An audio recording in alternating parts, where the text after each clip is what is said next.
Olá, irmão e irmã, graça e paz. Que bom que podemos chegar até você de uma maneira mais informal, mas de modo tão acessível. É uma forma de nós ficarmos sempre juntos e não perdermos o nosso contato, né? Além de tudo que fazemos na vida da igreja que você pode participar. Ao longo dos últimos programinhas, o ponto central, nós estamos compartilhando sobre disciplinas espirituais. No mundo como o nosso, onde a correria ela é a regra da vida hoje em dia, seja ao mais avançado na idade ou mais jovem na idade, já estão com a agenda cheias. Eu tenho um amigo aqui da igreja que ele brinca comigo dizendo que agora que aposentou, o nome dele passou a ser Jaque. O pessoal chega e diz: "Ô, Jaque, você está aposentado?" E aí a agenda dele fica cheia. As crianças também hoje em dia são assim, né? Com a agenda cheia. Nós enchemos a agenda delas. Mas ao longo desse tempo, entre uma das práticas devocionais que eu acredito que mantém a nossa saúde física e espiritual e emocional saudável, é a prática do desabafo. O que é desabafo? Já ouviu esse termo como prática espiritual? A Bíblia está cheia delas. Por exemplo, no Salmo 62, versículo 8, o salmista fala assim: "Confiai nele, ó povo, em todo o tempo, derramai perante o Senhor o vosso coração. Deus é o nosso refúgio." Ali o homem de Deus já estava mostrando como que é importante o desabafo. Desabafo em oração. Depois a gente vai fechar com essa frasezinha especial. Mas a prática do desabafo é a arte de derramar perante o Senhor a nossa alma, colocando para fora, né? Tudo e qualquer melindre, qualquer mágoa, qualquer medo, ressentimento, tristeza, queixume, inquietação, ansiedade, indignação, raiva, revolta. São essas coisas que a gente sente e que precisa colocar para fora. Eu consultei uma profissional certa vez e ela me perguntou: "Com quem você conversa essas coisas?" Eu disse para ela: "Com ninguém." E aí ela compartilhou comigo: "Por isso que a gente estoura, né? Por isso que a gente sai do controle. Não tem com quem falar." Então a falta do desabafo na nossa vida cotidiana, ela faz mal ao corpo, ela leva aos vícios, muitas vezes, né, no alcoolismo, às drogas, muitas vezes até ao suicídio. A pessoa sofre calada, ela não fala, não expressa com ninguém. Existe um psicólogo chamado Henrique Figueira. Ele afirma que quando o organismo não suporta mais a tensão, ele estoura através das doenças. Também um médico paulista chega a dizer que assuntos não resolvidos, eles podem se tornar infecções encapsuladas, difíceis de ser curada. Muita coisa retida quando não se fala.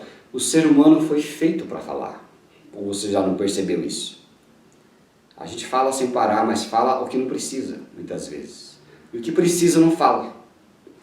Mas a medicina sempre vai encorajar o desabafo. Então talvez assim não haja outra postura ensinada pela palavra de Deus que tenha tanto apoio na medicina quanto a prática do desabafo. A gente conhece isso por confissão. É verdadeiro aquele ditado que fala assim: alegria compartilhada é alegria aumentada. E a dor repartida, ela é dor diminuída. Talvez não haja outra postura ensinada pela Bíblia que tenha tanto apoio e tanta razão com isso, né? E a fé já mostra isso. A nossa vida de fé, ela é um convite ao descanso. Você ainda não percebeu isso? Que o Evangelho é descanso? um autor que escreveu um livro chamado Como Tornar-se um Estressado. Ele afirma assim: uma das medidas para combater o estresse estão os desabafos, ao lado do bom sono, da boa alimentação, do exercício. O desabafo também ele é algo importante para a saúde mental, física e espiritual, porque ela é importante. A Bíblia Sagrada, aquele livro que nós temos, que é uma verdadeira herança que Deus deixou para nós, ela encoraja essa prática, né? Então, você pode ver que ali, se você for ver, por exemplo, Salmos, o Salmo 102, por exemplo, você encontra ali algo precioso quanto à prática de você confessar, falar com Deus, desabafar. Não é? E o Salmo 102, se você for ver o comecinho dele ali na sua Bíblia, talvez você encontre ali, ela mostra assim a oração de um aflito que desfalecido derrama o seu queixume diante do Senhor. Olha só, aquelas Bíblias que vêm com algum título devocional, oração de um aflito que derrama o seu queixume diante do Senhor. Nós somos chamados assim, para falar diante do Senhor, desabafar diante do Senhor em oração. O livro de Jó, não é? Porque o livro de Jó é um livro de orações. Ele foi deixado para a gente refletir a alma angustiada de alguém que recebeu auxílio e recurso de Deus. E não sei se você se lembra, mas tem um verso que impacta a gente, que ele diz assim: pereça, acabe, maldito é o dia em que eu nasci, e a noite em que eu disse, foi concebido um homem. Olha só que coisa, né? Pereça o dia em que eu nasci, e a noite em que se disse, foi concebido um homem. Tamanho era a angústia do seu coração da vida. O Jó era esse sujeito que clamava, que reclamava, mas falava com Deus e permanecia em fé. Não é fraqueza você orar, não é fraqueza você contar as suas tristezas e amarguras diante de Deus. Pelo contrário, é sinal de força.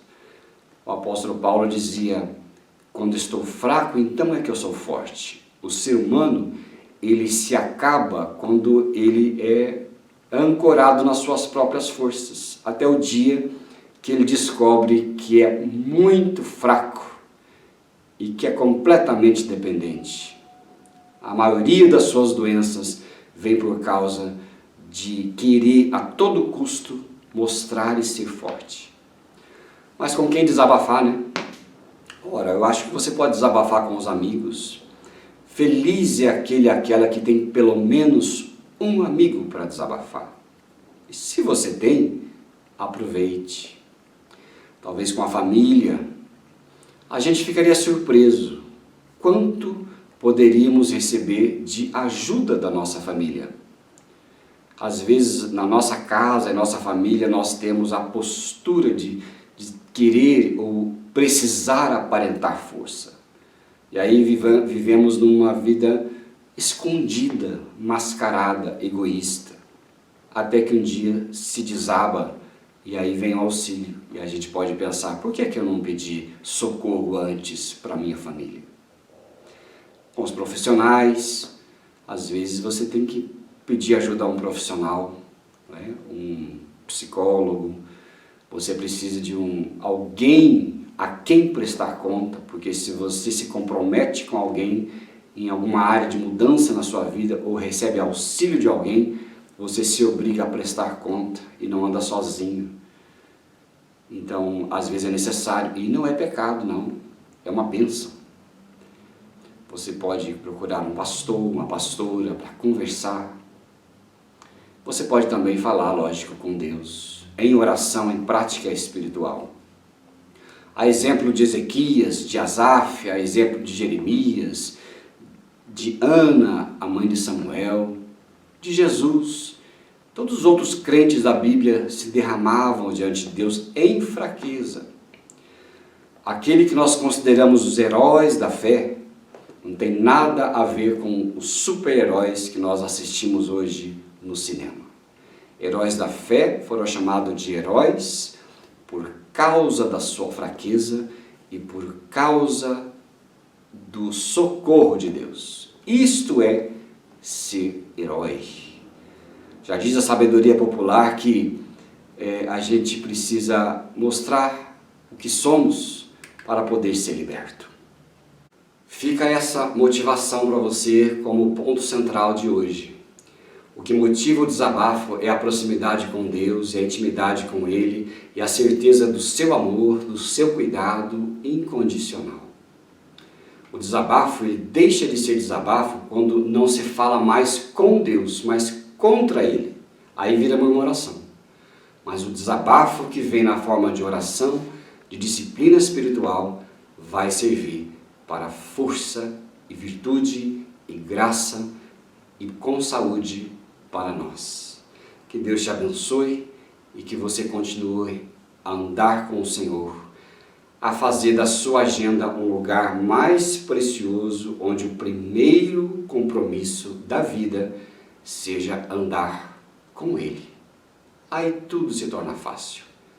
Um grande abraço, Deus te abençoe ricamente.